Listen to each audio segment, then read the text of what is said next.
결혼식에서 신랑이 신부의 손가락에 반지를 끼워주고 두 사람은 서로의 사랑을 약속합니다.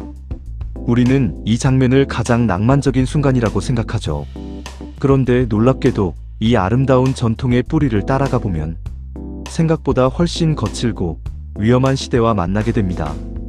신부 들러리가 왜 생겼는지, 신랑이 왜 신부를 안고 신방에 들어가는지, 그리고 왜 결혼반지를 왼손 약지에 끼는지, 이 모든 풍습 뒤에는 사랑 이야기만큼이나 전쟁과 약탈, 그리고 생존의 흔적이 숨어 있습니다. 오늘은 우리가 너무도 당연하게 여기는 결혼 풍습 속에 숨겨진 충격적인 역사 이야기를 들려드리겠습니다. 지금으로부터 약 1800년 전 2세기 무렵 북유럽의 게르만족 사회에서는 결혼이 반드시 사랑과 합의로 이루어지지 않았습니다. 특히 부족 간에 결혼할 여성이 부족할 경우 젊은 남자들은 주변 마을로 가서 신부를 납치해 오곤 했습니다. 말 그대로 약탈혼이었습니다. 예비 신랑은 친구들의 도움을 받아 혼자 다니는 젊은 여성을 발견하면 가족이나 마을 사람들에게 들키지 않도록 재빨리 데려왔습니다. 오늘날의 기준으로 보면 끔찍한 범죄이지만 당시 일부 사회에서는 이것이 하나의 결혼 방식으로 받아들여졌습니다. 그리고 이 과정에서 오늘날까지 남아있는 여러 결혼 풍습이 탄생했습니다. 먼저 신부 들러리의 기원입니다. 오늘날 들러리는 결혼식을 돕고 신랑 신부를 축하해주는 역할을 합니다. 하지만 원래 들러리의 임무는 훨씬 더 험난했습니다. 신부를 납치해오는 과정에서 신랑의 친구들은 일종의 공범이자 호위병 역할을 했습니다. 혹시 신부의 가족이 뒤쫓아올 경우를 대비해 무기를 들고 경계까지 섰습니다. 결혼식이 진행되는 동안에도 들러리는 신랑 곁을 떠나지 않았습니다. 심지어 신방 앞까지 따라가 마지막까지 감시를 서기도 했습니다. 지금처럼 사진을 찍어주고 축사를 하는 사람이 아니라 실제로 싸움을 준비하는 경호원이었던 셈입니다. 신랑이 신부를 안고 집 안으로 들어가는 풍습 역시 같은 맥락에서 이해할 수 있습니다. 약탈혼에서는 신부가 자발적으로 들어온 것이 아니었기 때문에 신랑이 직접 신부를 들어 옮겨야 했습니다. 오늘날에는 문턱에 발이 걸리지 않도록 하거나 행운을 가져온다는 의미로 설명되지만 그 시작은 훨씬 현실적이었습니다. 말 그대로 신부를 데려오는 행위였던 것입니다. 결혼식에서 신부가 신랑의 왼쪽에 서는 이유도 단순한 예절이 아니었습니다. 고대 전사들에게 오른손은 검과 창을 쥐는 가장 중요한 손이었습니다.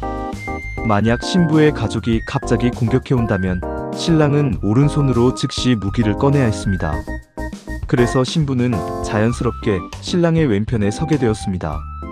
왼팔로는 신부를 붙잡고 오른손으로는 싸울 준비를 하는 자세였던 것입니다. 오늘날 결혼식장에서 평화롭게 서 있는 그 위치에도 사실은 전투를 대비한 흔적이 남아있는 셈입니다. 이제 가장 상징적인 결혼 풍습, 결혼반지의 역사로 넘어가 보겠습니다. 결혼반지의 기원에 대해서는 여러 설이 있습니다.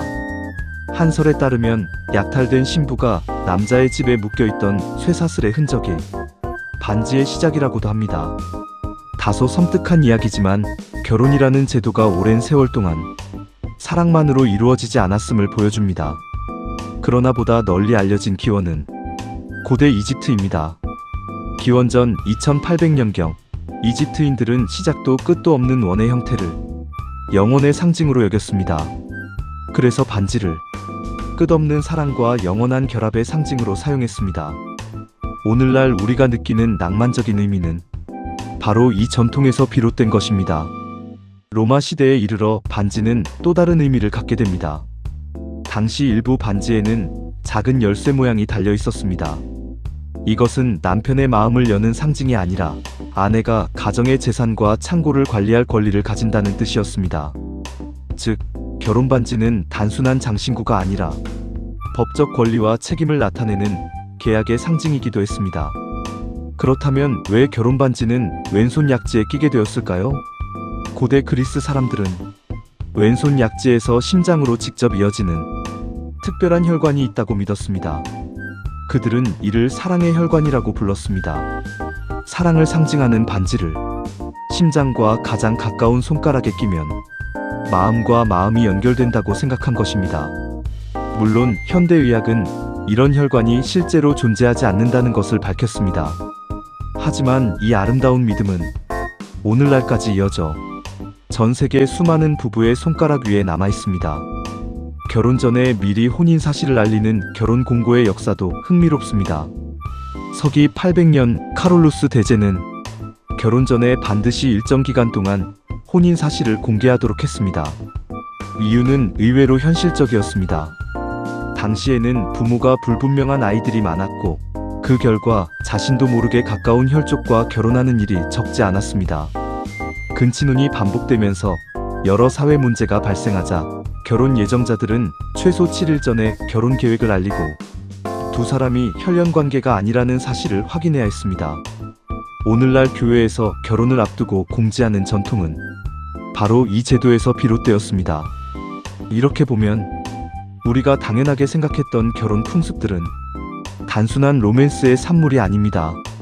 신부 들러리는 호위병이었고 신랑은 언제든 싸울 준비를 해야 했으며 반지는 계약과 영혼을 상징했고 결혼 공고는 혈연 관계를 확인하기 위한 제도였습니다.